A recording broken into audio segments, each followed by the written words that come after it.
దేవుని నామానికి మహిమ కలుగునుగాక. మంచిది. మరి ఆలస్యం చేయకుండా దేవుని యొక్క వాక్యంలోనికి వెళ్దాం.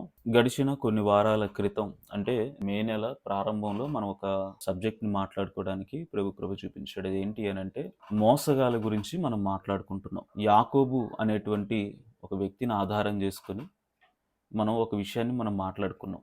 యాకోబు అనేటువంటి ఒక వ్యక్తి మనుషులను మోసం చేసాడు. మనుషులను మోసం చేసేటువంటి యాకోబు వంటి వ్యక్తిత్వం కలిగిన వారినే ప్రభువు ఆశీర్వదించడానికి ఇష్టపడలేదు గానీ, ప్రస్తుత క్రైస్తవ సమాజంలో, సంఘాలలో మనుషులను మోసం చేసేవారితో పాటుగా ప్రభువునే మోసం చేసేటువంటి మహా మోసగాళ్ళ యొక్క గుంపు ప్రస్తుత క్రైస్తవ సమాజంలో పెరిగిపోతుంది అనేటువంటి మాట మాట్లాడుతూ, మోసగాళ్ళనే ఆశీర్వదించినటువంటి దేవుడు, ఈ మహా మోసగాళ్ళని అస్సలు ఆశీర్వదించడు అని చెప్పేసి నన్ను చెప్పుకుంటూనే బైబిల్ గ్రంథంలో నుండి ప్రభువునే మోసం చేసినటువంటి ఆ మహా మోసగాళ్ళ యొక్క జాబితాలో ఒక ఇద్దరు వ్యక్తుల్ని నేను మీకు పరిచయం చేశాను. అందులో మొట్టమొదటి వ్యక్తి గెహజీ. ఈ గెహజీ అనేటువంటి వ్యక్తి ఎవరిని మోసం చేశాడు అనంటే ప్రభువునే మోసం చేశాడు. ఎలాగా? యెహోవా జీవం తోడు అని తన దైవజనుడి దగ్గర అబద్ధమాడి, నయమాను దగ్గర నేనేది తీసుకోలేదు అని ప్రభువునే అక్కడ సాక్షిగా నిలబెట్టి అబద్ధమాడి ప్రభువునే మోసం చేసినట్లుగా గెహజీ యొక్క వ్యక్తిగత జీవితం మనకి బోధించింది. సో, ఆ గెహజీని ఆధారం చేసుకొని మనం నేర్చుకున్నది ఏంటి అనంటే, గెహజీ ఎలాగైతే దేవుడు వద్దు అన్న వ్యక్తుల దగ్గర, శపితమైనటువంటి ప్రాంతము దగ్గర తీసుకోవద్దు అని ఎలాగైతే అన్నాడో, మనము కూడా దేవుడు వద్దు అన్న వారి దగ్గర నుండి కొన్ని తీసుకొనకూడనివి కొన్నున్నాయి అని చెబుతూ, అన్యుల దగ్గర నుండి సహవాసాన్ని, వారి స్నేహాన్ని మనం తీసుకోకూడదు అని మనం మాట్లాడుకున్నాం. అలాగనే అన్యులు ఇచ్చేటువంటి సలహాలను, అన్యులు అనంటే దేవునిని ఎరుగని ప్రజలు, వారి హిందువులో ముస్లింలో కాదు. అన్యులు అనగా దేవునిని ఎరుగని ప్రజలు, ఈ లోకానుసారమైనటువంటి వ్యక్తిత్వం కలిగిన వారి గురించి నేను మాట్లాడాను. ప్రత్యేకించి ఒక మతాన్ని ఉద్దేశించి, ఒక వర్గాన్ని ఉద్దేశించి మాట్లాడిన మాటలైతే కాదు. సో అలాంటి వారు అంటే ప్రభువుని ఎరుగకుండా ఈ లోక మర్యాదల చొప్పున నడుచుకుంటూ ఉన్నటువంటి వ్యక్తిత్వం కలిగిన వారు, ఈ లోకానుసారమైన వారు ఇచ్చేటువంటి ఆ ఫ్రెండ్షిప్‌నైనా లేదా ఆ సహవాసాన్నైనా మనం తీసుకొనుటకు వీల్లేదు. అలాగనే ఆ అన్యులు ఇచ్చేటువంటి సలహాలను గూడా మనం తీసుకోవడానికి వీల్లేదు. దానితో పాటుగా వారిచ్చేటువంటి సంపదను గూడా మనం తీసుకోవడానికి వీల్లేదు అని గెహజీని ఆధారం చేసుకొని మనం మాట్లాడుకున్నాం. ఒకవేళ ఈ అన్యులకు సంబంధించిన వాటి మీద వేటినైనా మనం దృష్టి నిలిపితే, వాటిని కావాలి అని మనం కోరుకుంటే, మనం ఖచ్చితంగా ప్రభువునే మోసం చేసిన వారమవుతాం. మహామోసగాళ్ళ జాబితాలో మనము కూడా నిలబడతాం. అలాగా ఒక వారం గెహజీ గురించి మనం ఆలోచన చేసాం. ఏం చేశాడు గెహజీ అనంటే తీసుకొని ప్రభుని మోసం చేశాడు. మరొక వారంలో అననీయ, సప్పీరా అనేటువంటి ఒక కుటుంబాన్ని ఆలోచన చేస్తూ వీళ్ళు ఇచ్చి మోసం చేశారు. ఏమి ఇచ్చారు? పొలాన్ని అమ్మారు. పొలాన్ని అమ్మి ఎంతైతే ఇవ్వాలనుకున్నారో ప్రభువుకి అంత ఇవ్వకుండా కొంతే ఇచ్చి దైవజనుడితో వారు మాట్లాడినటువంటి మాట, మేము ఇంతకే భూమిని అమ్మాం అని పరిశుద్ధాత్మనే వాళ్ళు మోసం చేసినట్లుగా లేఖనాలు రాయబడ్డాయి. వారు కూడా మహామోసగాళ్ళ జాబితాలో చేర్చబడ్డారు. అయితే వారిని ఆధారం చేసుకొని మనం నేర్చుకున్నటువంటి కొన్ని ప్రాముఖ్యమైనటువంటి 3 విషయాలు ఏంటి అనంటే, వారు ఇచ్చి మోసం చేశారు గదా! వారు ఇచ్చి మోసం చేశారు గదా! ప్రభువుకి కొంతే ఇచ్చారు గదా! సో, మనము గూడా ఇవ్వాల్సింది ఇవ్వకుండా ప్రభువుని మనం మోసం చేస్తా ఉన్నాం. అననీయ ఏం చేశాడు? భూమిని అమ్మాడు. ఇవ్వాల్సింది గాకుండా కొంతవరకే ఇచ్చాడు. అంటే పూర్తిగా ఇవ్వలేదు. ఆ ఇవ్వని కారణాన్ని బట్టి ప్రభువుని మోసం చేసినటువంటి వ్యక్తిగా అతడు పరిగణించబడ్డాడు. అతనితో పాటు తన భార్య సప్పీరా, వీరి కుటుంబం అదే ఆలోచనతో నింపబడి ఉంది. అలాగే మనం గూడా దేవుడికి కొన్ని కొన్ని సగం సగం ఇచ్చేస్తా ఉంటాం. ఏంటా సగం సగం అని చెప్పేసానంటే, ఒకటి మనం దేవునికి సమయాన్నివ్వాలి. కానీ దేవునికి సమయాన్ని ఇచ్చేటువంటి విషయంలో గూడా మనం పూర్తిగా ఇవ్వం. మనకు అనుకూలంగా ఉన్నప్పుడు, అవకాశం ఉన్నప్పుడు మాత్రమే అలాగిస్తూ మనం ప్రభువుని మోసం చేస్తా ఉంటాం. సో, దేవుడికి మనం పూర్తిగా సమయాన్నివ్వాలి అని మనం నేర్చుకున్నాం. అలాగనే దేవునికి మనం స్థలాన్ని ఇవ్వాలి. ఎక్కడ స్థలాన్నివ్వాలి? మన హృదయాల్లో మనం స్థలాన్నివ్వాలి అని చెప్పేసినని మనం మాట్లాడుకున్నాం. కానీ బాధాకరమైనటువంటి విషయం, ప్రభువుకి మన హృదయాల్లో లేదా మన జీవితాల్లో లేకపోతే మన బ్రతుకుల్లో ఎప్పుడు స్థలాన్ని ఇస్తాము అని చెప్పేసానంటే, ఏ ఆదివారం రోజో లేకపోతే ప్రార్థనా కూడికలప్పుడో అలాంటి సమయాల్లోనే ప్రభువుకి స్థలం ఇస్తాం గానీ, ఆ ప్రార్థనలు అయిపోయిన తర్వాత, ఆరాధనలు ముగించబడిన తర్వాత ప్రభువుని ఇంట్లో నుంచి గెంటి వేసినట్లుగా మన హృదయాల్లో నుండి గెంటి వేసి మరలా రోకాన్ని తీసుకొని వచ్చి మన హృదయాల్లో నిలుపుకుంటాం.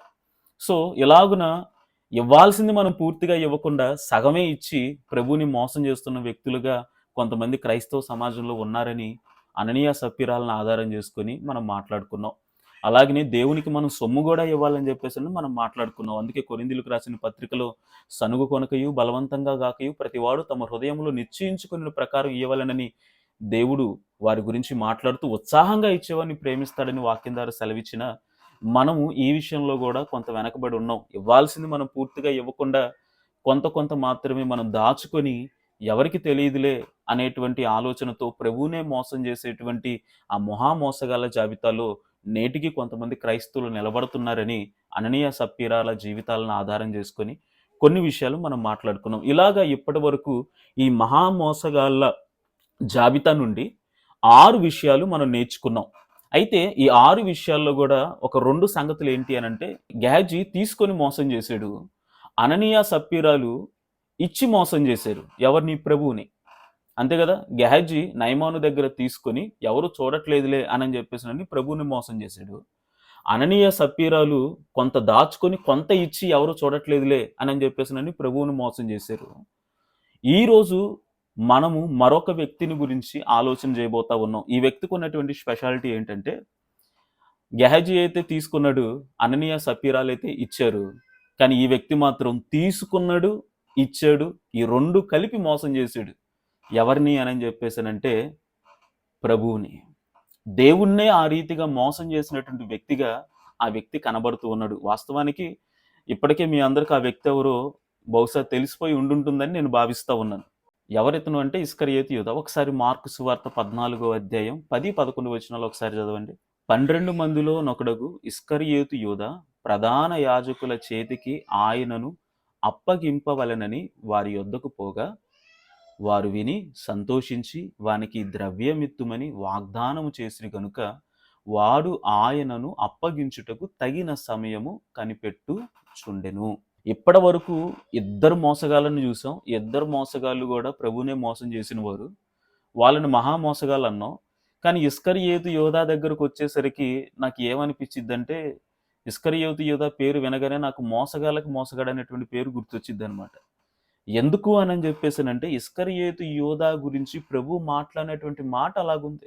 దేవుడు ఎంతో కృప కలిగిన వాడు, జాలి కలిగిన వాడు, కనికరం కలిగిన వాడు. అలాంటి వ్యక్తిత్వం కలిగినటువంటి ప్రభువే ఇస్కరియోతు యూదా గురించి మాట్లాడాల్సినటువంటి పరిస్థితి ఏర్పడినప్పుడు, అలాంటి వాడు పుట్టకపోయి ఉన్నట్టయితే బాగుండేది అన్నట్టుగా అతని గురించినటువంటి వివరణ ఇచ్చాడు అని చెప్పేస్తారంటే, ఆ వ్యక్తిని బట్టి ప్రభు ఎంత బాధపడ్డాడో, ఆ వ్యక్తి చేసినటువంటి మోసం ఎంత దారుణమైందో మనం ఒక్కసారి ఇస్కరియోతు యూదా యొక్క జీవితాన్ని మనం ఆలోచన చేస్తే మనకు అర్థమవుతుంది. ఆ వ్యక్తి అంతలా ప్రభువుని బాధ పెట్టాడు. ఆ వ్యక్తి వలన ప్రభు అంతలా వేదన పడ్డాడు. అందుకే దేవుడు అలాంటి వాడు పుట్టకపోయి ఉంటే మేలు అనేటువంటి మాట మాట్లాడడానికి సాహసించాడు అని అంటే, ఇస్కరియోతు యూదా ఎంత పెద్ద మోసగాడో ఒక్కసారి ఆలోచన చేయండి. మనందరికీ తెలుసు ఇస్కరియోతు యూదా చేసిన మోసం ఏంటి అనేది. నేను చెప్పానుగా, తీసుకొని ఇచ్చి మోసం చేశాడని. ఏం తీసుకున్నాడు? శాస్త్రుల దగ్గర, పరిసయ్యుల దగ్గర, యూదా మత పెద్దల దగ్గర 30 వెండి నాణాలు తీసుకున్నాడు. 30 వెండి నాణాలు తీసుకున్నాడు. దేనికి? ప్రభువుని ఇచ్చేయడానికి, ప్రభువుని అప్పగించడానికి, ప్రభువుని బందీని చేయడానికి, ప్రభువుని నమ్మించి మోసం చేయడానికి. ఇస్కరియోతు యూదా వెండి నాణాలు తీసుకొని తన సేవకుడిని, తన యాజకుడిని, తన యజమానుణ్ణి, తన బోధకుణ్ణి, అంతెందుకండి, ఆయన అంటాడు కదా, యేసుక్రీస్తు ప్రభుల వారు ఒక మాట ఇస్కరియోతు యూదా గురించి పట్టించడానికి వచ్చినప్పుడు ఏమని? చెలికాడా, నా ప్రాణ స్నేహితుడా అని మాట్లాడతాడు. అంతలా ప్రేమించినటువంటి ఒక వ్యక్తిని 30 వెండి నాణాలకి దారుణంగా అమ్మేసినటువంటి పరిస్థితి ఇస్కరియోతు యూదాది. ఎంత పెద్ద మోసగాడో ఒక్కసారి ఆలోచన చేయండి. ఇలాంటి ఇస్కరియోతు యూదాలు ప్రస్తుత క్రైస్తవ సమాజంలో ఎంతోమంది మన కంటికి కనపడుతున్నారండి. మన కంటికి కనపడితే బాధ లేదు, కానీ అలాంటి వ్యక్తిత్వం కలిగిన వారిని చూసి ప్రభు అనుదినము కూడా బాధపడుతున్నాడన్న సంగతిని మనం జ్ఞాపకం చేసుకోవాలి. అలాంటి వ్యక్తిత్వం కలిగిన వారిని గురించి ప్రభు దుఃఖపడుతున్నాడన్న సంగతిని మనం జ్ఞాపకం చేసుకోవాలి. ఆయన వెన్నంటే ఉండి, ఆయన మాటలు వింటూ, ఆయన అద్భుతమైన ఆశ్చర్యమైన కార్యములు చూస్తూ, ప్రతి కార్యములో, ప్రతి పనిలో, ప్రతి వాక్యములో కూడా పాలిభాగస్తులుగా ఉంటూ ఉన్నటువంటి వ్యక్తులే నమ్మించి ఆయనను మోసం చేసేటువంటి దౌర్భాగ్యపు జీవితాలను జీవిస్తున్నారంటే అది ఎంత బాధాకరమైనటువంటి విషయం ఒక్కసారి ఆలోచన చేయండి. లేరంటారా ఇస్కరియోతు యోధాలు ప్రస్తుత క్రైస్తవ సమాజంలో ఉన్నారు.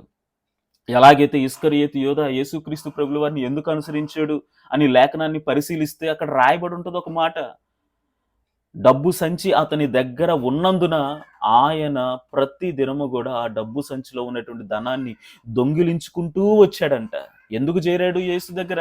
గొప్ప గొప్ప కార్యాలు జరిగిపోతే, లేకపోతే అపోస్తులలో నేను కూడా పాలిభాగస్తుడిగా ఉండాలి, నేను కూడా ఒక సేవకుడిగా ఉండాలి, యేసుక్రీస్తు ప్రభుల వరకు ఒక శిష్యుడిగా ఉండాలి, ఇదిగో ఆయన యొక్క ఔన్నత్యాన్ని, ఆయన మహిమను, ఆయనకున్నటువంటి గుణగణాలను నేను సమాజానికి ప్రచురం చేయాలి, ఆయన పరిచర్యలో వాడబడాలి, ఆయన కొరకు నేను పని చేయాలనేటువంటి ఉద్దేశంతో ఇస్కరియోతు యోధ అనబడిన వాడు యేసును వెంబడించలేదు. ఎందుకు యేసును వెంబడించాడు అని అంటే డబ్బు సంచి అతని యొద్ద ఉన్నందున అనుదినము కూడా ఆ డబ్బు సంచిలో నుండి డబ్బును దొంగిలించుకుంటూ వచ్చాడంట. అంటే వెనకే ఉండి మోసం చేసుకుంటూ వచ్చాడు ఇస్కరియోతు యోధ. యూదుల దగ్గర 30 వెండి నాణాలు తీసుకుని నమ్మిన వ్యక్తిని, ప్రేమించిన వ్యక్తిని, తన కొరకు ప్రాణం పెట్టడానికి సిద్ధపడినటువంటి వ్యక్తిని కూడా నిర్దాక్షిణంగా అమ్మి వేయడానికి కూడా వెనక ముందు ఆలోచించినటువంటి ఒక మోసగాడి గురించి ఈరోజు మనం మాట్లాడుకుంటున్నాం. అలాంటి వ్యక్తిత్వాలు కలిగిన వారు ఉన్నారు. దేవుని యొక్క జనాంగమా, ఇస్కరియోతు యోధ గురించి మీకు ఇదివరకే నేను చాలా సంగతులు నేను చెప్పాను. ఇప్పటి వరకు చెప్పిన వాటి గురించి పూర్తిగా వివరణిస్తూ అనేక విషయాలు ఇస్కరియోతు యోధ గురించి నేను మాట్లాడాను. యోధ యొక్క పతనం గురించి నేను మాట్లాడాను. కానీ ఈ దినాన ఇస్కరియోతు యోధ అనబడినటువంటి వాడు తీసుకొని ప్రభువునే ఇచ్చేసి మోసం చేసి ప్రభువునే మోసం చేసిన మహా మోసగాళ్ళ జాబితాలో ఆయన ప్రథముడుగా కనపడుతూ ఉన్నాడు. అవును, గెహజీ అలాగే అననీయ సప్పీరాలు వీళ్ళందరూ ఒక ఎత్తైతే ఇస్కరియోతు యోధ మాత్రం ఒక ఎత్తు. డైరెక్ట్గా యేసుక్రీస్తు ప్రభుల వారిని అమ్మివేసి మోసం చేసినటువంటి వ్యక్తిగా కనబడుతూ ఉన్నాడు. నమ్మించి మోసం చేశాడండి. మహా మోసగాడు, మోసగాళ్ళకే మోసగాడు. ఇతను ముందు మరి ఏ మోసగాడు కూడా పనికిరాడేమో అనేటువంటి ఆలోచన మనం చేయొచ్చు. అలాంటి దౌర్భాగ్యపు జీవితాన్ని ఇస్కరియోతు యోధ జీవించినట్లుగా మనకి లేఖనాలు సెలవిస్తూ ఉన్నాయి. అయితే ఈ దినాన మనం తెలుసుకోవాల్సినటువంటి కొన్ని ప్రాముఖ్యమైన విషయాలు ఏంటి అని అంటే, మనం ప్రతి ఒక్క వ్యక్తి దగ్గర నుంచి 3 విషయాలు మనం నేర్చుకుంటూ ఉన్నాం కదా. అలాగే ఇస్కరియోతు యోధాలో ఉన్నటువంటి క్వాలిటీ ఏంటంటే 30 వెండి నాణాలు తీసుకున్నాడు. తీసుకుని ప్రభువునే ఇచ్చేసి మోసం చేసినటువంటి వ్యక్తిగా అతడు కనబడుతూ ఉన్నాడు. అయితే మనం కూడా మన వ్యక్తిగత జీవితాల్లో మనం చేయాల్సినటువంటి ఒక ప్రాముఖ్యమైన ఒక కార్యం ఏంటి అని అంటే, ఒక పని ఏంటి అని చెప్పేసి నన్ను కనుక మనం ఆలోచన చేస్తే, మనం కూడా ఒకటి చేయాలి, ఇంకొకటి చేయకూడదు. అలాంటి విషయాలు ఒక 3 విషయాలు ఈ దినాన మీకు చెప్పి ఈ లేఖన భాగాన్ని ఈ రోజుతో ముగించడానికి నేను ప్రయత్నం చేస్తాను. అందులో మొట్టమొదటిగా మనం అందరం కూడా ఇస్కరియోతు యోధ నుండి మనం నేర్చుకోవాల్సిన ఒక ప్రాముఖ్యమైనటువంటి ఒక మాట ఏంటి అని అంటే, క్రైస్తవులమైనటువంటి మనం, ప్రభువుని నమ్ముకున్నటువంటి మనం, ప్రభువుని ఆశ్రయించినటువంటి మనం, ప్రభు మీద ఆధారపడి బ్రతుకుతూ ఉన్నటువంటి మనం, ప్రభు యొక్క రాజ్యము కొరకు సిద్ధపడినటువంటి మనం చేయాల్సినటువంటి ఒక ప్రాముఖ్యమైనటువంటి పని ఏంటి అని గనక మనం ఆలోచన చేస్తే, మనము లేఖనాన్ని ఆలోచన చేసినప్పుడు మనకు అర్థమవుతున్నటువంటి ఒక ప్రాముఖ్యమైనటువంటి విషయం ఏంటి అంటే, మనం ప్రభువుని నమ్ముకోవాలి కానీ మనం ప్రభువుని అమ్ముకోకూడదు. ప్రభువుని అమ్ముకోకూడదు. ఇది మొట్టమొదటి పాయింట్. ఎందుకంటే ఇస్కరియోతు యోధ ఎవరు నమ్ముకున్నాడంటే ప్రభువుని అమ్ముకున్నాడు. ప్రభువుని అమ్ముకున్నాడు కనుకనే మోసగాళ్ళ జాబితాలో, మహామోసగాళ్ళ జాబితాలో నంబర్ 1 పొజిషన్లో అతను కనపడుతూ ఉన్నాడు. అతడే ఫస్ట్ ర్యాంక్. అలాంటి ఇస్కరియోతు యోధ ఆలోచనలకు తగిన వాళ్ళు ఎవరైతే ఉన్నారో వాళ్ళందరూ కూడా ఇస్కరియోతు యోధ స్కూల్లో స్టూడెంట్సే, ఇస్కరియోతు యోధ కాలేజీలో స్టూడెంట్సే, అతని కంపెనీలో పనిచేసేటువంటి ఎంప్లాయీసే. దేవుని మహాకృపను బట్టి మనం అట్టివారిగా ఉండకుండా ఉండాలి అని అంటే, మనము విడిచిపెట్టాల్సింది ఏంటి అని అంటే, మనం ప్రభువుని నమ్ముకోవాలి కానీ ఎప్పుడు కూడా ప్రభువుని అమ్ముకోకూడదు.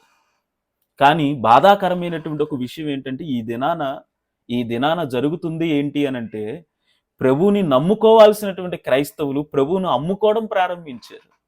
ఇస్కరియోతు యోధ ఎలాగైతే ప్రభువుని నమ్ముకున్నాడో అలాంటి కార్యాలు చేస్తూ ఉన్నారు ప్రస్తుత క్రైస్తవ సమాజంలో ఉన్నటువంటి క్రైస్తవులు. అది ఇది వరకు జరిగింది కాదంటే జరిగిందే. ఇది వరకు కూడా ఇలాంటి పరిస్థితులు ఉన్నాయి. ఇదివరకు ఇలాంటి వ్యక్తిత్వాలు ఉన్నాయి. చూద్దాం ఒకసారి యోహాను సువార్త 2వ అధ్యాయం 13 నుండి 16 వచనాలు గనుక చూస్తే అక్కడ ఒక చిన్న సందర్భం మనకి కనపడుతూ ఉంది. అక్కడ జరిగినటువంటి ఒక కార్యం మనకు కనపడుతుంది. ఏంటి అది అనంటే, యూదుల పస్కా పండగ సమీపింపగా యేసు యెరూషలేమునకు వెళ్ళి దేవాలయంలో ఎడ్లను, గొర్రెలను, పావురములను అమ్మువారును, రోకలను మార్చువారును కూర్చుండుట చూచి త్రాళ్లతో కొరడాలు చేసి గొర్రెలను, ఎడ్లన్నిటిని దేవాలయముల నుండి తోలివేసి రోకలు మార్చువారి రోకములు చల్లివేసి వారి బల్లలను పడద్రోసి పావురములు అమ్మువారితో వీటిని ఇక్కడి నుండి తీసుకొని పొండి, నా తండ్రి ఇల్లు వ్యాపారపు టిల్లుగా చేయకుడని చెప్పెను. ఈ సందర్భం మనందరికీ తెలిసిందే. దేవుడు దేవాలయానికి సమీపించినప్పుడు, యెరూషలేము దేవాలయానికి వెళ్ళినప్పుడు దేవాలయం దగ్గర జరగాల్సిందేంటి? దేవాలయంలో జరగాల్సిందేంటి? మందిరాల్లో నిర్వహించాల్సిందేంటి? ఎందుకు వెళ్తాం మనం అందరం మందిరాలకి? ఎందుకు వెళ్తాం మనం అందరం దేవాలయాలకి అనంటే, ప్రభువుని ఆరాధించడానికి వెళ్తాం, ప్రభువుకి ప్రార్థించడానికి వెళ్తాం, ప్రభు యొక్క సహాయాన్ని కోరుకోవడానికి వెళ్తాం, ఆయన మనసారా స్తుతించడానికి వెళ్తాం, ఆయన మాటలను వినడానికి వెళ్తాం, ఆయన మాటలను బట్టి మన బ్రతుకుల్ని మార్చుకోవడానికి వెళ్తాం. కానీ ఇలాంటి కార్యక్రమాలు, ఇలాంటి ఆత్మ సంబంధమైన ఆధ్యాత్మికమైనటువంటి సంగతులు అక్కడ జరగక ఏం జరుగుతున్నాయి అనంటే అమ్మకాలు జరుగుతూ ఉన్నాయి. అమ్మకాలు జరుగుతూ ఉన్నాయి. ఎవరున్నారంట అక్కడ? పావురాలు అమ్మే వాళ్ళు ఉన్నారంట, గొర్రెలు అమ్మే వాళ్ళు ఉన్నారంట, ఎడ్లను అమ్మే వాళ్ళు ఉన్నారంట, రోకలు మార్చే వాళ్ళు ఉన్నారంట.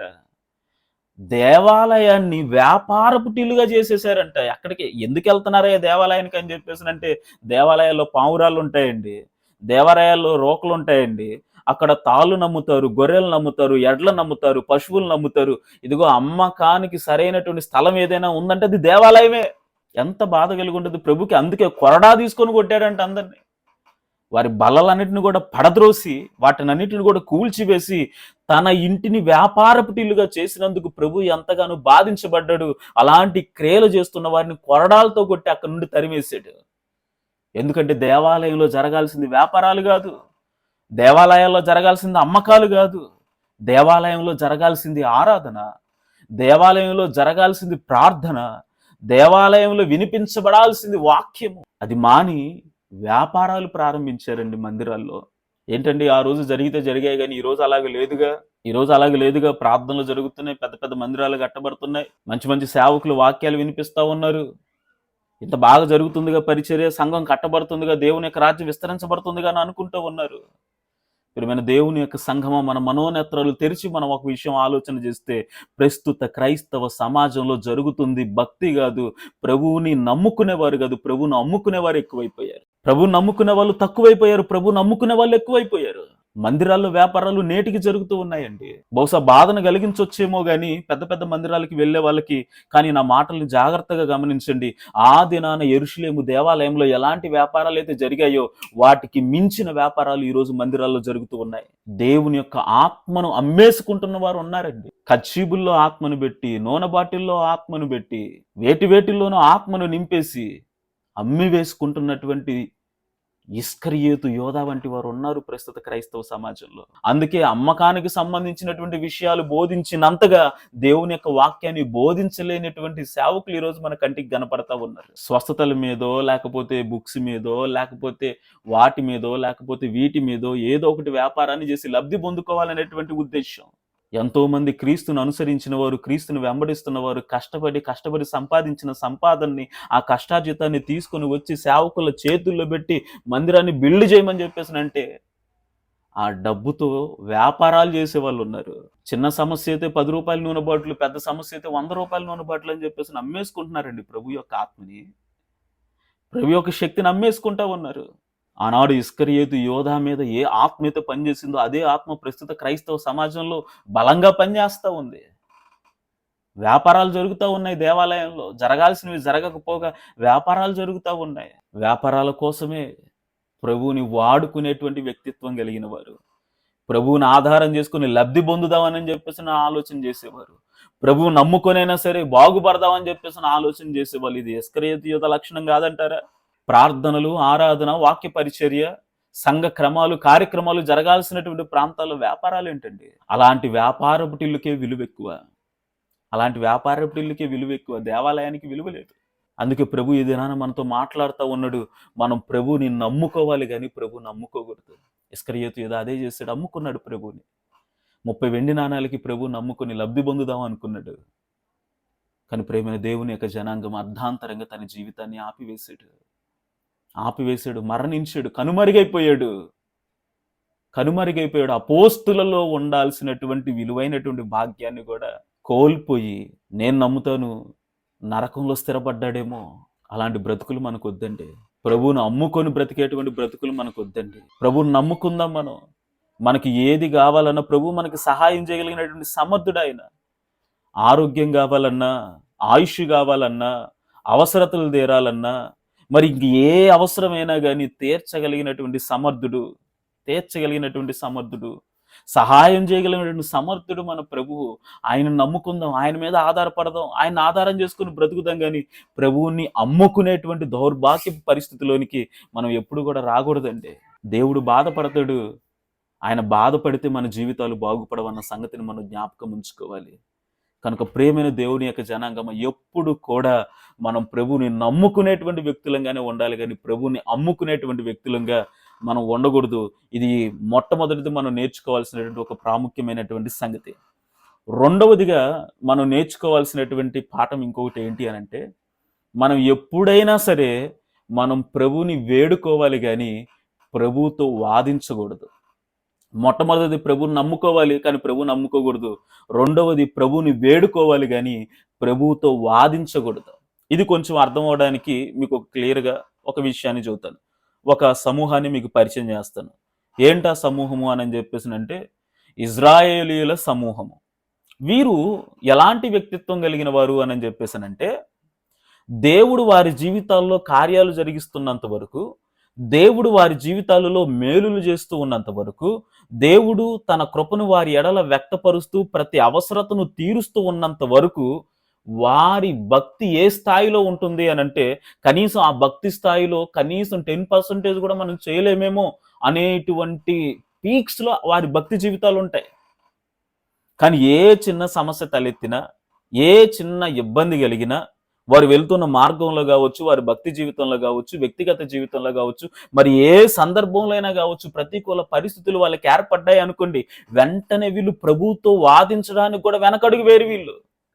వాదించడానికి కూడా వెనకడిగేరు. ఆ తత్వం ఎక్కడి నుండి వచ్చింది? మన మోసగాడి దగ్గర నుండే కదా. ఎవరా మోసగాడు? యాకోబు. ఏం చేశాడు? ప్రభువుతో పోరాడాడు. నీవు నన్ను ఆశీర్వదించితేనే గాని నేను నిన్ను పోనీయను అనేటువంటి తత్వాన్ని అక్కడి నుండే కదా వీళ్ళు పులికి తీసుకుంది. అందుకే ఇజ్రాయేలీయులు అని పేరు పెట్టబడ్డారు. దాని అర్థం దేవునితో పోరాడువారు. కాకపోతే ఆ పోరాటం న్యాయబద్ధమైనదిగా లేదు. యాకోబు పోరాడాడు. ఎందుకంటే అప్పటి వరకు తండ్రి ఆశీర్వదిస్తే తన బ్రతుకు బాగుంటుంది అనుకున్నాడు. అన్న దగ్గర నుండి ఇదిగో ఆశీర్వాదాన్ని దొంగలిస్తే తన బ్రతుకు బాగుంటుంది అనుకున్నాడు. లేకపోతే తల్లిని ఏదో ఒక రకంగా మభ్యపెట్టి తనకు అనుకూలంగా మార్చుకుంటే ఇదిగో ఆశీర్వాదాన్ని బట్టి తన బ్రతుకు బాగుంటుంది అనుకున్నాడు. కానీ మనుషుల యొక్క ఆశీర్వాదాల వల్ల ఏ ఉపయోగం లేదు. ప్రభువు నన్ను ఆశీర్వదిస్తేనే నా బ్రతుకు బాగుంటుంది అనేటువంటి ఒక సంకల్పంతో, ఒక దృఢ నిర్ణయంతో రాత్రంతా కూడా ప్రభుతో పెనుగులాడి, పోరాడి, ప్రాధేయపడి, కన్నీరు గార్చి రావాల్సిన ఆశీర్వాదాన్ని సంపాదించుకొని దీవించబడినటువంటి వ్యక్తిగా బైబిల్ గ్రంథంలో తనకంటూ ఒక సాక్ష్యాన్ని ఏర్పాటు చేసుకుంటే, అతను పేరు పెట్టుకొని వచ్చినటువంటి జనాంగమైనటువంటి ఇజ్రాయేలీలు మాత్రం పరిస్థితులు బాగున్నంత వరకు ప్రభు మీద విశ్వాసం తీవ్ర స్థాయిలో ఉంటుంది. కానీ కొన్ని ప్రతికూల పరిస్థితులు వారి జీవితాల్లోకి ఏర్పడితే మాత్రం ప్రభువుతోనే వాదించేటువంటి వ్యక్తిత్వం కలిగిన వారుగా వారు మారిపోతారు. దేవుడి మీదే సనిగేటువంటి తత్వంలోకి వాళ్ళు దిగజారిపోతారండి. ప్రారంభ దశ నుండి మీకు అర్థమవడం, దీని గురించి పూర్తిగా ఎక్స్ప్లెయిన్ చేయాల్సిన అవసరం కూడా లేదు. మనందరికీ తెలిసింది ఇజ్రాయెల్ గురించి. ఏమన్నారు వీళ్ళందరినీ ఐగుప్తులో నుండి బయటకు తీసుకొని రావడానికి ప్రభు మోషే అనేటువంటి ఒక నాయకుడిని పంపించి వారి ఎదుట అనేక రకాలైనటువంటి అద్భుతమైన ఆశ్చర్యమైన కార్యములు జరిగించి ఫరోని వేధించి అతని హృదయాన్ని కఠినపరిచి తన ప్రాంతాన్ని అంతా కూడా అల్లాడించి తన వారైనటువంటి ఇజ్రాయేలు ప్రజల్ని బయటకు తీసుకుని బానిసత్వపు సంఖ్యలను తెంచివేసి ఇదిగో వాగ్దాన భూమికి నడిపించడానికి వారిని బయటకు తీసుకుని వస్తే అన్ని కార్యాలు చూసిన వారు, అన్ని అద్భుతాలు చూసిన వారు, ఇదిగో ఇజ్రాయేల్లో అనేకులు ప్రభు యొక్క కార్యములను రుచి చూసిన వారు, ఐగుప్తు దేశంలో జరిగిన పరిస్థితులన్నిటిని కూడా గమనించిన వారు, ఒక చిన్న ప్రతికూల పరిస్థితి వారి జీవితంలో ఏర్పడిన వెంటనే యెహోవా మీద సనగడం మొదలుపెట్టారు. ఇంతేనా మీ దేవుడు? అప్పటి వరకు మా దేవుడు మా దేవుడు మా దేవుడు అన్నవారు కూడా మోషేతో ఏమన్నారంటే, నువ్వు మీ దేవుడు మమ్మల్ని చంపివేయడానికి తీసుకొని వచ్చారా అనేటువంటి మాట మాట్లాడడానికి కనీసం ఆలోచన కూడా చేయలేదు వాళ్ళు. మనం ఇలాంటి మాట మాట్లాడొచ్చా అని కూడా అనుకోలేదు వాళ్ళు. అనేశారు, నువ్వు నీ దేవుడు మమ్మల్ని చంపేయడానికి తీసుకొని వచ్చారా? ఎర్ర సముద్రం ఎదురుబడినప్పుడు, ఆకలితో అలమటించినప్పుడు, చూద్దాం ఒకసారి నిర్గమకాండం 16:7 రాయబడింది ఒక మాట, యెహోవా మీద మీరు సనిగిన సనుగులను ఆయన వినుచున్నాడు. ఎవరు సనుగుతుంది? ఇజ్రాయేలీలు. ఏమని సనుగుతా ఉన్నారు? మా మాంసం కొండల దగ్గర మేము కూర్చున్నప్పుడు ఎందుకని మా ప్రాణాలను యెహోవా తీసుకోలేదు? అక్కడ బాగుంది మా బ్రతుకు. ఎక్కడ? మాంసపు కొండల దగ్గర బాగుందంట వాళ్ళ బ్రతుకు.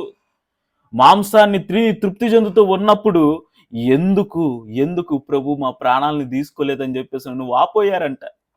ప్రభు మీద సనిగారంట, మోషేని నిలదీశారంట. అందుకే ఆయన అంటా ఉన్నాడు, యెహోవా మీద మీరు సనిగిన సనుగులను ఆయన వినుచున్నాడు. అన్ని సనుగులను వినినప్పటికీ కూడా ప్రభు వారిని విడిచిపెట్టలేదే, ప్రభు వారిని వదిలిపెట్టలేదే. ఏం చేశాడు ప్రభు? ఆశపడిన ప్రాణాన్ని తృప్తిపరిచాడండి. వారు కోరుకున్నట్లుగా వారికి మాంసాన్ని దయచేసాడు. పగలు మేఘస్తంభమే, రాత్రి అగ్నిస్తంభమే దేవుడు వారికి కావలిగా ఉన్నాడు. ఆకాశం నుండి దేవదూతలు భుజించేటువంటి శ్రేష్టమైన మన్నాని వారి కొరకు కురిపించి వారిని 40 సంవత్సరములు పోషించాడు. ఇన్ని గొప్ప కార్యాలు చేస్తే ఏ చిన్న సమస్య వచ్చినా కానీ వీరు చేసేటువంటి ఒక పని ఏంటంట? ప్రభువుతోనే వాదించడం, ప్రభు మీదే సనగడం, అన్ని కార్యాలు చూసి కూడా. ఇది ఎలాంటి వ్యక్తిత్వం అంటారు? ఇస్కరియోతో చూడలేదా? ప్రభు చేసిన అద్భుతాలు చూడలేదా? ప్రభు చేసిన కార్యాలు చూడలేదా? కుంటి వాళ్ళని నడిపించినప్పుడు, పుట్టు గుడ్డి వాళ్ళకి చూపునిచ్చినప్పుడు, కుష్టివ్యాధి కలిగిన వారిని శుద్ధి చేసినప్పుడు, పసిపిల్లల వంటి దేహంతో దీవించినప్పుడు, ఆఖరికి మరణించిన వారిని సైతం కూడా బ్రతికించినప్పుడు ఇస్కరియోతు ఏదో లేడంట. చూసి కూడా మరి అలాంటి దౌర్భాగ్యపు స్థితికి ఎందుకు దిగజారిపోయాడు? దైవికపరమైనటువంటి ఆత్మ కాకుండా మరొక ఆత్మతంలో పనిచేయడం మొదలుపెట్టింది. రాయబడింది లేఖనం, సాతాను వాడి హృదయములోనికి ప్రవేశించెను. ఆ ప్రవేశించిన కారణమును బట్టే ప్రభువుని వేడుకోవాల్సిన వాడు ప్రభుతో వాదించడానికైనా సరే వెనకడుగు వేయనటువంటి తత్వంలోనికి వెళ్ళిపోయాడు. ప్రియమైన దేవుని యొక్క జనాంగమా, మనం ప్రభువుని వేడుకోవాలి కానీ ప్రభువు మీద ఎప్పుడు కూడా వాదనలకి దిగకూడదు. చాలా మంది క్రైస్తవులు చేసేటువంటి పని అదే. దేవుడు తన కృప చూపిస్తున్నప్పుడు అర్థం కాదు. మనమేదో అనుకుంటాం, ఈ దినానికి మనం బ్రతుకుతున్నాము అనంటే, మనం ఆరోగ్యంగా ఉన్నాము అనంటే, ఇదిగో మనం శక్తిని పొందుకుంటున్నామంటే, మన బ్రతుకులు బాగున్నాయనంటే, ఇదిగో మనం చేసే ఉద్యోగాలను బట్టో, లేకపోతే మనకున్నటువంటి ఆస్తిపాస్తులను బట్టో, లేకపోతే మనకున్నటువంటి బంధు బలగాలను బట్టో, లేకపోతే మనం కలిగి ఉన్నటువంటి ఏదో ఒక విధమైనటువంటి మనం సంపాదించుకున్న దాన్ని బట్టి, స్వతంత్రించుకున్న దాన్ని బట్టి మనం అనుకుంటాం. కాదు, దేవుని కృప మనల్ని బ్రతికిస్తుంది. దేవుని కృపే మనల్ని ఇంకా జీవింపజేస్తుంది. ప్రతికూల పరిస్థితుల్లో కూడా మనకి సహాయపడుతుంది, మన అవసరతలు తీరుస్తుంది, మనకి శక్తినిస్తుంది. అలాంటి ప్రభువుని మనం వేడుకోవాల్సింది పోయి ఏ చిన్న సమస్య తలెత్తినా కానీ వెంటనే ఎందుకని ప్రభు నా చేయి వదిలిపెట్టాడు, ఎందుకని ప్రభు నన్ను పట్టించుకోవడం లేదు, ఎందుకని దేవుడు నన్ను ఈ స్థితిలోనికి నడిపిస్తా ఉన్నాడు. చిన్న ఇబ్బందులు ఎదురైనప్పుడు, వ్యతిరేకతలు ఎదురైనప్పుడు ప్రభువుని అనుమానించి ఇంకా మితిమీరిపోయి ప్రభువుతోనే వాదించేటువంటి తత్వంలోకి వెళ్ళిపోయేటువంటి క్రైస్తవుల సమూహాలు కనపడుతున్నాయి. అవసరాలు తీరే అంతవరకే ప్రభు. ఒకసారి అవసరం తీరిపోయిన తర్వాత ఇంక ప్రభుతో మాకు సంబంధం లేదు. కార్యం జరగకపోతే ఆయన దేవుడు కాకుండా పోతాడు. ఇజ్రాయేలు ప్రజల జీవితాలు అలాగే కదా ఉంది. నడిపించినంత వరకు ప్రభువు గొప్పోడే, కానీ చిన్న సమస్య ఎదురైనప్పుడు, ప్రతికూలత ఎదురైనప్పుడు, ఏంటి ఈ దేవుడు మమ్మల్ని చంపేయడానికి తీసుకొని వచ్చాడా? ఎవరి గురించి మాట్లాడుతున్నారు? ప్రభు గురించి. యెహోవా మీద సనిగారంట. అందుకని అంటా ఉన్నాడు, యెహోవా మీద మీరు సనిగిన సనుగులను ఆయన వినుచున్నాడు. ప్రియమైన దేవుని యొక్క జనాంగమా, అందుకే మీ అందరికీ నేను పోయినసారి ఈ విషయం గురించి మాట్లాడుతూ ఒక వివరణ ఇచ్చాను. ఐగుప్తు దేశంలో నుండి విడిపించబడినటువంటి ఇజ్రాయేలీలు కానానును స్వతంత్రించుకోవడానికి ఎన్ని రోజులు సమయం పడుతుంది వాళ్ళకి? 11 రోజుల్లో కానానుకు వెళ్ళిపోయి అక్కడ కూర్చొని రాజ్యాన్ని స్వతంత్రించుకోవచ్చు. కానీ ఎందుకని ఎన్ని సంవత్సరాల టైం పట్టింది? ఎందుకు అనంటే వారిలో ఉన్నటువంటి ఈ లోపమే. ప్రభువుతో వాదించేటువంటి తత్వం, ప్రభు మీద సనిగేటువంటి తత్వం, ప్రభు మీద అవిశ్వాసాన్ని, అసహనాన్ని కలిగి ఉండేటువంటి తత్వం. ఈ తత్వం ఉన్నంత వరకు మన జీవితాల్లో ఏ ఆధ్యాత్మిక అభివృద్ధిని మనం చూడలేం. దేవుని యొక్క కార్యాలను గురించి మనం సాక్ష్యములు వింటూ, మన జీవితాల్లో కూడా మనం సాక్ష్యములను కలిగుంటూ కూడా కొన్ని సందర్భాల్లో మనం ప్రభువుతో వాదించేటువంటి ఆలోచన మనం చేస్తూ ఉన్నాము అని చెప్పేసానంటే మనం ఖచ్చితంగా ఇస్కరియోతు యోధ అంటే వ్యక్తిత్వం కలిగిన వారిమే. చూశాడు, అన్ని కార్యాలు చూశాడు, దేవుడి శక్తి ఏంటో చూశాడు, దేవుడి గొప్పతనం ఏంటో చూశాడు, ఆయన ఔన్నత్యం ఏంటో చూశాడు, ఆయన మహిమ ఏంటో చూశాడు. అన్నీ చూసి కూడా తీసుకుని వెళ్ళిపోయి 30 వెండి నాణాలకు అమ్మేసుకున్నాడు. వద్దనుకున్నాడా? మాకు అక్కర్లేదు ఎలాంటి దేవుడు, మాకు అక్కర్లేదు ఎలాంటి వ్యక్తి, నాకు డబ్బులే కావాలి, డబ్బే నన్ను పోషించిద్ది, డబ్బే నన్ను ఆదరించిద్ది, డబ్బే నా అవసరతలు తీర్చిద్ది, డబ్బు వలే నేను సంతోషంగా ఉంటాను, డబ్బు మీద ఆధారపడితే నా బ్రతుకు బాగుంటది అని 30 వెండి నాణాలకి ప్రభువు నమ్మేసుకున్న దౌర్భాగ్యపు పరిస్థితి కలిగినటువంటి వ్యక్తిత్వం కలిగినటువంటి క్రైస్తవుల సమూహాలని ఈరోజు మనం చూస్తూ ఉన్నాం. బహుశా ఇలాంటి వ్యక్తిత్వం మనలో ఎవరికైనా ఉందేమో, సరి చేసుకుందాం ఈ దినాన్ని. ప్రభు మాట్లాడుతూ ఉన్నాడు మనతో. మనలో ఉండాల్సిన లక్షణం ప్రభువుని వేడుకోవడం, ప్రభుతో వాదించడం కాదు. సంవత్సరమైనా, 2 సంవత్సరాలైనా, 3 సంవత్సరాలైనా, 10 సంవత్సరాలైనా అబ్రహాముకు ఉన్నటువంటి నిరీక్షణ మనకు ఉండాలి.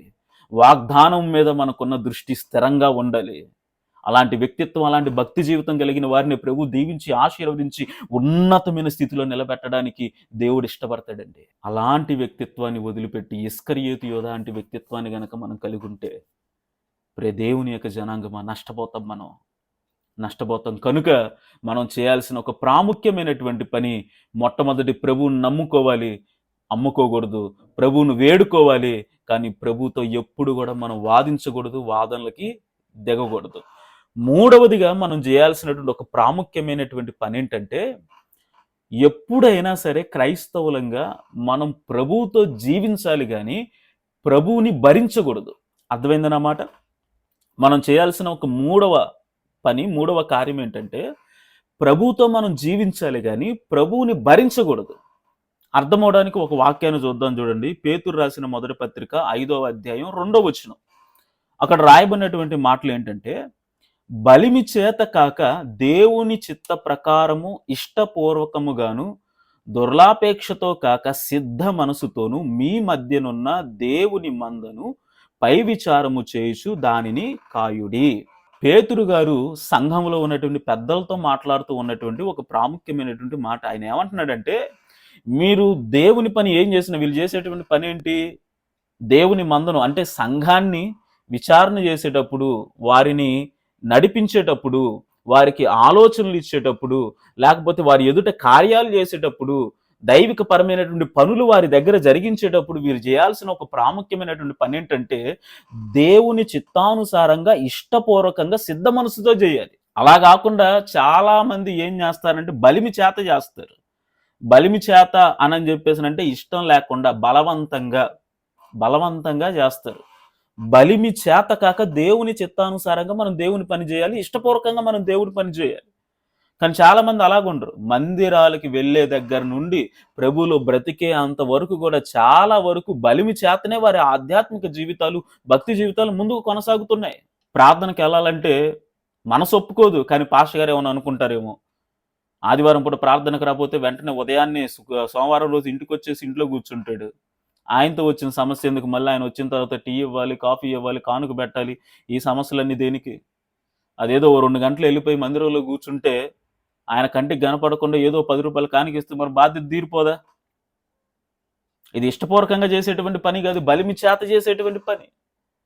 కొంతమంది పరిచర్య చేసినా, లేకపోతే దైవిక పరమైనటువంటి పనులు జరిగించినా, మరి ఏది చేసినా కానీ చాలా మంది బలిమి చేతనే బలవంతంగా ఇష్టం ఉండదు. మనం చేయకపోతే బాగోదేమో, మనం ప్రభువు నమ్ముకున్నాంగా, మనం ఈ ఆచారంలో మనం కొనసాగాల్సిందే, ఇంక ఇది మన వల్ల కాదు, మనకి ఇదే నడిపింపు, ఇంక దీన్ని దాటి మనం ముందుకెళ్ళలేవు అని చెప్పేసి మనకి ఇష్టం లేకపోయినా సరే కొన్నిసార్లు దైవిక పరమైనటువంటి కార్యాల్లో మనం చేతులేస్తాం. అలా వేసిన విధానాన్ని బట్టి మనకి ఎటువంటి ఉపయోగం ఉండదనేది దేవుని యొక్క వాక్యం. అందుకే ప్రభు మనతో మాట్లాడుతూ ఉన్నాడు, మనం ప్రభువుతో జీవించాలి కానీ ప్రభుని భరించకూడదు. చాలా మంది ప్రభుని భరిస్తారు. ఇష్టం లేకపోయినా మందిరాలకి వెళ్ళడం, ఇష్టం లేకపోయినా ప్రార్థనలు చేయడం. ప్రార్థన చేయాలంటే మనకు ఉల్లంఘదు, కానీ పాస్టర్ గారు అడుగుతారు, అయ్యో ప్రార్థన చేశారా లేదా అంటే మనం సమాధానం చెప్పాలి. వాక్యం చదివారా లేదా అంటే మనం సమాధానం చెప్పాలి. ఆరాధించారా లేదా అంటే మనం సమాధానం చెప్పాలి. అన్నిటికీ మనం లెక్క అప్పచెప్పాలి. ఈ సమస్యలంతా దేనికిలే, ఏదో కంటికి కనపడేటువంటి భక్తి చేసేద్దాం అనేటువంటి భక్తి జీవితాలను ముందుకు నడిపించేటువంటి క్రైస్తవులు ఉన్నారు. మనుషులను సంతోషపెట్టేవారు, ఇష్టం లేకపోయినా కానీ మనుషుల ఎదుట వ్యక్తిగత జీవితాల్లో వేషధారణ కలిగినటువంటి భక్తిపరులు కోకొల్లలుగా కనపడుతూ ఉన్నారు నేడు. ఇలాంటి వేషధారణ కలిగిన బలిమి చేత బలవంతంగా దేవుని పని జరిగించే ప్రతి ఒక్కడు వేషధారి అనేది మనం అర్థం చేసుకోవాల్సినటువంటి పరిస్థితి. ఇస్కరియోతు యోధా కూడా వేషధారి. తన హృదయంలో ఉన్నది వేరు, బయటకు చేస్తుంది వేరు. దేవుడి మీద ప్రేమతోటి, దేవుడి మీద నమ్మకంతో, దేవుడి మీద విశ్వాసంతో అనుసరించాడా? చెప్పాను కదా, దేనికోసం చేశాడు? డబ్బు సంచి ఉంది కాబట్టి. ఒకవేళ అది లేకపోతే ఆయనతో ఈయనకి అసలు ఏ సంబంధం లేదు. ఆయన చేతులు డబ్బు సంచి ఒకటి పెట్టారు, ఫైనాన్షియల్ డిపార్ట్మెంట్కి తనని హెడ్ చేశారు, అన్ని లెక్కలు లావాదేవీలు ఆయన దగ్గరే ఉన్నాయి. ఎంత నొక్కేసినా కానీ అడిగేవాడు ఎవడున్నాడు? తనకు అనుకూలంగా ఉంది గనక పని చేస్తా ఉన్నాడు. కానీ లేకపోతే ఆయనకి ఏమైనా సంతోషం వేసి యేసుక్రీస్తు ప్రభుల వారితో ఉపవాసాలు ఉండి ఆయన తిరగమంటే కొండల వైపు, సముద్రాల వైపు ప్రాణాలను గుప్పిట్లో పెట్టుకొని ఆల్రెడీ 2-3 సందర్భాల్లో సముద్రం మీదకి వెళ్ళినప్పుడు అలలు వచ్చేసాయి, తుఫాన్లు వచ్చేసాయి, ప్రాణాలు పోయేటువంటి పరిస్థితులు ఏర్పడ్డాయి. ఇంత సమస్యలు ఇంత తలెత్తుతూ ఉన్న ప్రభుని ఎందుకు వదిలిపెట్టలేదు అని చెప్పేసి డబ్బు సంచి ఉంది గనక. ఇష్టపూర్వకంగా ప్రభు పనిచేసినోడు కాదు, ఇష్టపూర్వకంగా ప్రభు పరిచర్లో వాడబడాలనేటువంటి ఆసక్తి కలిగిన వాడు కాదు. తీర్మానించుకొని త్యాగపూరితమైనటువంటి సేవా జీవితాన్ని కలిగి ప్రభు పనిలో నేను వాడబడాలి, ప్రభు యొక్క రాజ్య సువార్తను నేను ప్రకటించాలి, అనేక ఆత్మలను, నశించిపోతున్న ఆత్మలను ప్రభు యొక్క సన్నిధికి చేర్చాలి, అనే రాజ్యాన్ని కట్టాలనేటువంటి ఉద్దేశంతో పరిచర్య చేసినోడు కాదు ఇస్కరియోతు యోధా. బలవంతంగా మనసు ఒప్పుకోకపోయినా ఆ డబ్బు సంచిని ఒక్కదాన్ని ఆధారం చేసుకొని పరిచర్య చేసినోడు ఇస్కరియోతు యోధా.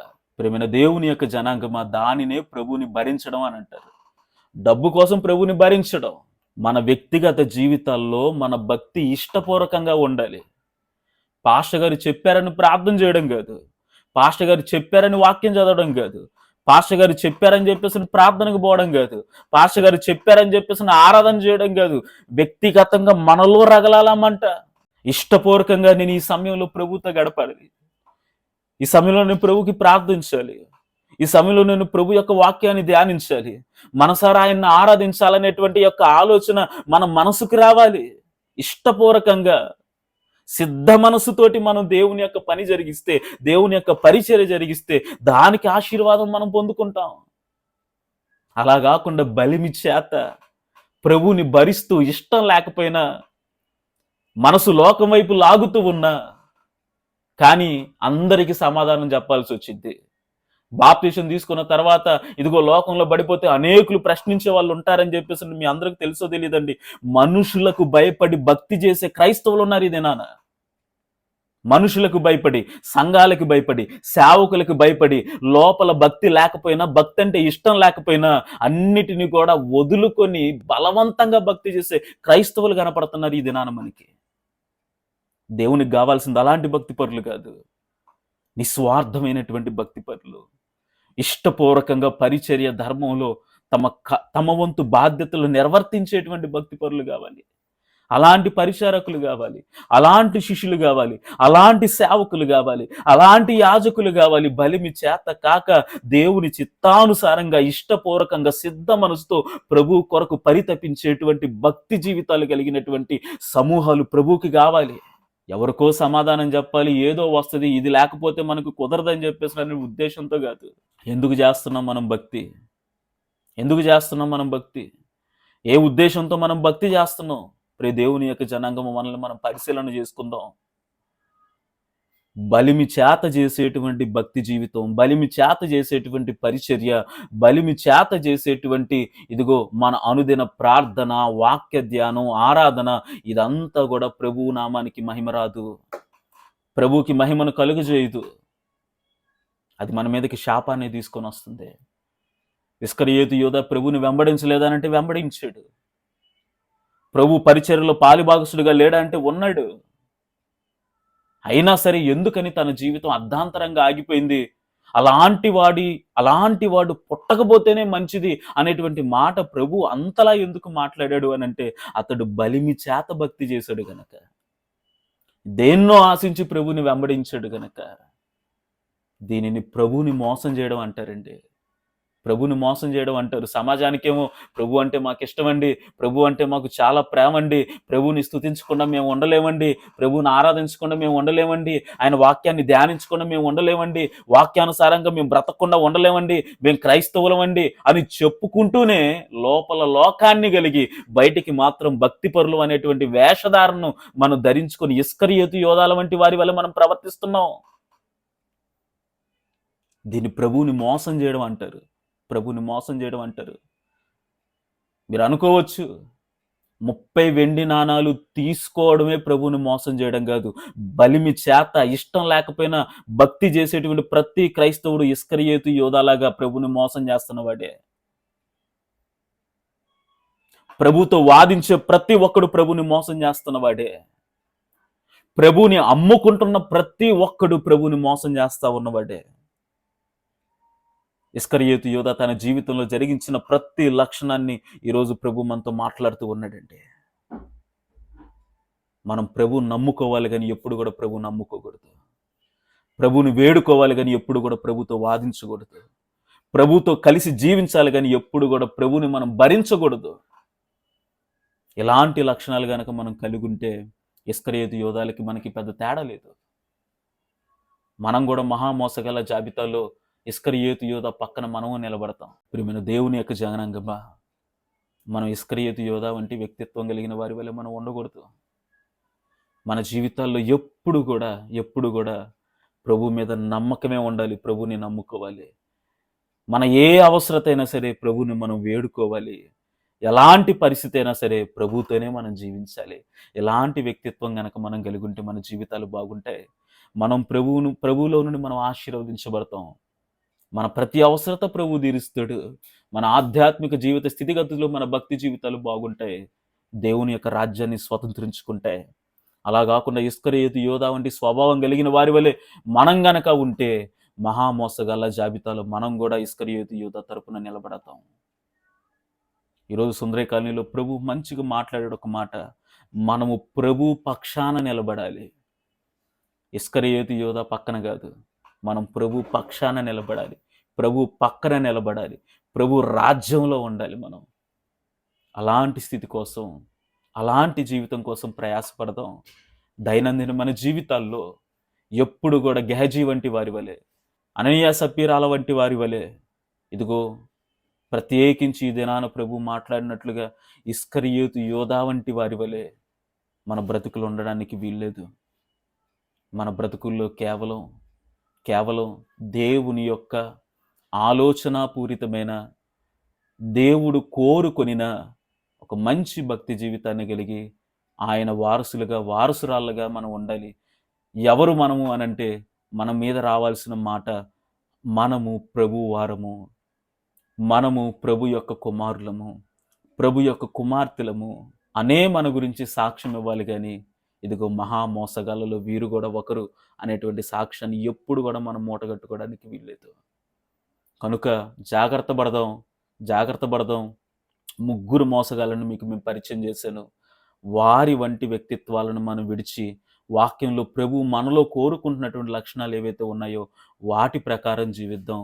మనం మోసగాళ్ళ వారి వలె కాదు, మహిమ కలిగిన వారి వలె ప్రభువులో జీవిద్దాం. ప్రభు కొరకు ప్రయాసపడదాం. ప్రభు యొక్క రాజ్యంలోకి ప్రవేశిద్దాం. అట్టి కృప దేవుడు మనందరికి అనుగ్రహించునుగాక.